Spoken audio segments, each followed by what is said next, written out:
እንዴ? የግዴታ እኔ ቤት ካልገባ ዝም ማለት የለብኝም። የግዴታ በእኔ ካልሆነ ነው የአበሻ ችግርና እዛ አካባቢ ላይ የእንትና ልጅ ከተደፈረች ነገ እኔ ቤት ይመጣል። ይሄ የማይቀር ነው። እሱ ራሱ ባይደፍ ራታችን ልጅ ሌላ ጎረቤቱ እሱ ታሰረ፣ ነገ ይወጣል። ምን ይሆናል? የመንግስት እንጀራ ይበላል። ስለዚህ እኔ ስለምን እንትናን አልደፍራትም ይላል። ለምን በልበ ሙሉነት ማለት ነው። ለምን ስሜቴን አረካና ከዛ ለምን አልታሰርም? ከዛ ሴጣን ነው ወይ ደግሞ 15 ዓመት ወይ 10 ዓመት ታስሬ ይወጣለሁ ይላል። ለምን ያኛው አልተቀጣማ? ይሄ ግን ከመሆኑ በፊት እዚህ ሰፈር ነው አይደል የተገደለው? እዛ ሰፈር ያለ ሰው እሱን ልክ እሷ እንደሞተች አብሮ መቅበር በቃ ምን ነው ሲሉ ምን ነው በቃ ምን ነው? እሷ ሰው አይደለችም ወይ?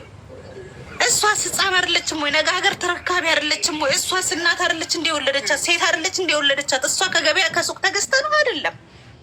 አይደለም። ስለዚህ አምናና ካቻምና ተገሏል። አምናና ካቻምና የዛሬ 30 ዓመት 40 ዓመት ይሄ መደፈር ይሄ መገደል ይሄ ከዘ ነበር። ዛሬ ደግሞ ኢትዮጵያ ውስጥ እየቀጠለ ነው እያበበ ነው በሚለው ሁላችንም አንስማማው። የምንስማማው ምንድን ነው? ሁል ጊዜ በደፈሩ ቁጥር እኛ ሀሳባችን አንድ አይነት ነው። የገደለ ይገደልልን፣ የደፈረ ደግሞ ያው መግደሉ አይደለ ህይወት አበላሽቷል። አሁን እኮ የሚገርማችሁ የሴቶቹ ብቻ አይደለም ወንዶቹ። ትልቅ መሐመድ የሚባል በቀደም ተደፍሯል። ለአራት ደፍረውታል። በጣም ብዙ ወንዶች ተደፍረዋል። በጣም ብዙ ወንዶች እየተደፈሩ ነው። የደፈሩት ሰዎች ከታወቁ ምንም መታሰር አያስፈልጋቸውም። ለምን? ሌዝቢያን ናቸው።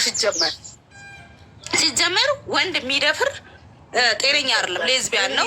ዝሙትን እያስተላለፉ ነው። ትልቅ ቫይረስ ነው ኢትዮጵያ ላይ እየተሰራጨ ያለው። ወንድን ሲደፍር ከተገኘ መገደል ነው ያለበት። እኛ ምናምነው ምንፈልገው አሁን የእኛ ስሜት የምንፈልገው ይገደሉ በሚለው ነው። በቃ ምንም ሌላ አማራጭ የለንም። እንዴ በዛ እኮ የሴቶቹ ሲያንገበግበን ወደ ወንዶቹ ተላለፉ። እንዴ ወንዶቹም እየተደፈሩ ነው። ህፃን ልጅ እኮ ትተሽ መሄዳችን በርሽ ላይ ልጆቹን ወጥተው ይጫወቱ ብለሽ ማለት አትችይም። እንዴ ግማሹ ኩላሊታቸውን ያወጣል፣ ግማሹ አይናቸውን ያወጣል፣ ግማሹ ልባቸውን ያወጣል፣ ግማሽ አካላቸውን ይደፈራሉ። ወንድ ልጅ አሁን በቀደም ይኸው እያየን ነው። መሐመድ ቢማር ለአራት ተጫወቱብኝ ብሎ እንዴት እንደሚያሳዝን። ለምንድን ነው ይሄ የሚሆነው? እንዴ ለምን? እኛ እኮ ደከመን ብለን ዝም ስንል ተጮሆ ዝም ይባላል ነው እየተባለ ያለው። ማንም ሰው ከዚህ በኋላ ልክ ጅብ ሲያገኙ ሜዳ ላይ አሯሩጦ ቀጥቅጠው እንደሚገሉት ሰውንም ሲደፍሩና የሰው ልጅም ሲቀሙ የሰውንም ልጅ ዋጋ ሲያስከፍሉ እነሱም ዋጋ መክፈል ምንድን ነው የምትሉት ለሚባለው ይገደልልን ነው የምንለው። በቃ ይሄንን ነው የምንለው። ማን ስለሆነ ስለሱ አስተዳደግ እኛ የሚመለከተን ነገር የለም እንዴ። በቃ መጀመሪያ ከቻልን አንደኛ በቤተ እግዚአብሔር ማሳደግ ነው። ሁለተኛ ልጆቻችንን በቻልነው መሰረት መብላትና መጠጣት ብቻ ሳይሆን ማልበስ ብቻ ሳይሆን ልጆቻችንን በስነ ምግባር አንጸን ማሳደግ ነው። ለምን ያመጣናቸው እኛ ነን። እዚህ ምድር ላይ አምጡን አላሉም። ማመልከቻ አስገብተው አልተወለዱም አይደለ? እስካመጣናቸው ቃልዬ አባትስ ልጁን የሚደፍረው እሺ ሌላው የእነሱም እኮ ነው። እነሱ መከታተል እነሱ አይብስም እንዴ? የእነሱ እኮ ባዛ። ስለዚህ ልጆችን በስነ ምግባር እናሳድግ በሚለው አባት የወለደውን ልጅ አይደለም የሚደፍረው። ታዲያ እነሱም አሉበት እኮ። አሁን እኮ እኛ የትኛውን ከየትኛው መለየት ራሱ እንዳለበት ቅድሚያ ከወላጅ አባት ነው የሚጀመረው። ቅድሚያ ታዲያ እሱም የአባትነት እንትን የለውም ሲጀመር። የአባትነት ማድረግ ሊሰጠውም አይችልም። የአባትነት ክብር የት የሚያውቀው ነው ሲጀመር። ልጁን ከደፈረ ማለት ነው ከደፈረ እንዲሁም ወደ ህግ መውሰድ እነሱን አያስፈልግም። ቀጥታ እርምጃ ወስዶ እነሱን መግደል ነው በቃ። በዚህ ህግ አለ ምን አለ እየተባለ ጭራሽ ወንዶች እየተደፈሩ ነው። ወንድ ህጻናቶች ባለፈው የዛሬ 3 ዓመት ይሁን የዛሬ 4 ዓመት አርቲስቶቹ ጠቅላላ ወጥተው ነበር። ለምንድን ነው? ህፃን ልጅ ተደፍሮ ማለት ነው። ልጁ ከስንት እስከ ስንት ጊዜ እድሜ ልኩን ተደፍሮ ልጁ እስኪበሰብት በፊንጢጣው ትል እስኪራገፍ ድረስ ምንድን ነው ተዋናዮቹ እነዚህ አርቲስቶቹ ጠቅላላ ደም እንባ አልቅሰው ልጁ ያኔ ዝም ስለተባለ ሰ አይደለም። ዝም አልተባለም። ተጮኸ፣ ተለፈለፈ፣ ተለቀሰ። ያ ልጅ እንደዛ ህይወቱ ተበላሽቶ ያ ብላቴና አልቆመም። ዛሬም አለ፣ ነገም ይቀጥላል። ስለዚህ ለህግ ይዞ ሰብስቦ ተንጓቶ ወደ ጣቢያ ወደ እንትን ከመሄድ አስገብቶ የሆነ ቦታ ላይ እንክት አድርጎ ግልግል። ከዛ እንዲሁም መክበር ሁሉ አያስፈልገውም። ለምን? ራሱን የገደለው ራሱ ስለሆነ። እኛ የምንለው የሰው ቁስል ሊገባው የሚችለው የእሱ ላይ ሲደርስበት ነው። አንዱ እኮ እንደዚህ ከተደረገ ከዚህ በኋላ እስር ቤት የለም እንሞታለን ስለሚሉ ልክቻ አርጓል። ጻፋቸው ላይ ያደርሱ። አሁን ታስታውሻለሽ እንትናን ታውቂያታለሽ? መዓዛ መሐመድን ታውቂያታለሽ?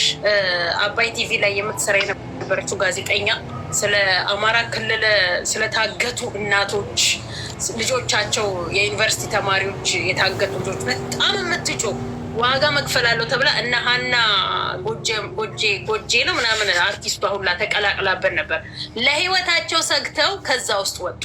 ሰው ምን አለበት መሰለሽ፣ ሀና ጎጅዬ ልጇ ብትደፈር እጇን አታወጣም ነበር ወይ? ልጇ ብትታገት እጇን አታወጣም ነበር።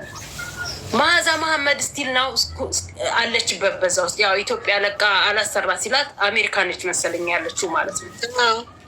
እነዚህ እንዴት ነው በፍርሃት የሚኖሩ ሰዎች አሉ። ይሄን ፍርሃታቸውን ከላያቸው ገፈው አውጥተው የግድ እኔ ልጄ እስክትደፈር ወይ ልጄ እስኪደፈር አሊያም ልጄ እስኪገድል አለ መጠበቅ ያለብኝ። አለቀ። ማቆም ያለብኝን ነገር መጮህ ያለብኝን ጥግ ድረስ ከተደፈረችዋ እናት ጎን ቆሜ መገደልም ካለ ልሙት። እኔ ሞቼ ሌላ ሰው ካተረፍኩኝ ልሙት። አለቀ። ኦፍኮርስ እኔ ሞቼ አንዲትን ነፍስ ካተረፍሽ እንዴ ለየትኛው እንትንሽ ነው? ሰዎች የሚደራደሩበት ነገር አይደለም እኮ ህዴ። ይህ መደራደር ራሱ የሚያስፈልገው ነገር አይደለም። እኔ አሁን ልጅ ቢኖረኝና የሆነ ሰው ቢገልብኝ እንዲታሰር ሁሉ አልፈልግም። በሆነ መንገድ እሱን እኔም እሱ ሞት ካለበት እንሞታለን እንጂ ልጄ ገሎ እንዴት አባቱን ስና ነው ለሱ እስር ቤት እንዲታሰር ማርገው? ለምን ብዬ የመንግስት እንጀራ እንዲበላ። ስለዚህ አሁን ምንድን ነው የምንለውማ አሁን ይገደሉልን። ለምን እነሱ ወስነው አይደለ የሰው ህይወት የሚያበላሹት? ከዛ በኋላ ያቺ እናት ምንድን ነው የምትሆነው? ልጇን ተቀምጣ ምንድን ነው እሷ ናት የምታውቀው። ደም ረግቶ 9 ወር ተሸክማ እስክትወልደው ድረስ ያለው ከዛ አሳድጋ ሰው እስክታረገው ድረስ ያለው መስዋዕትነት ያቺ ሴት ናት የምታውቀው። ልጅ ዝም ብሎ ከመሬት የሚፈልቅ ነገር አይደለም። ውሃ ጠጥተሽው የሚበቅል ዛፍ አይደለም።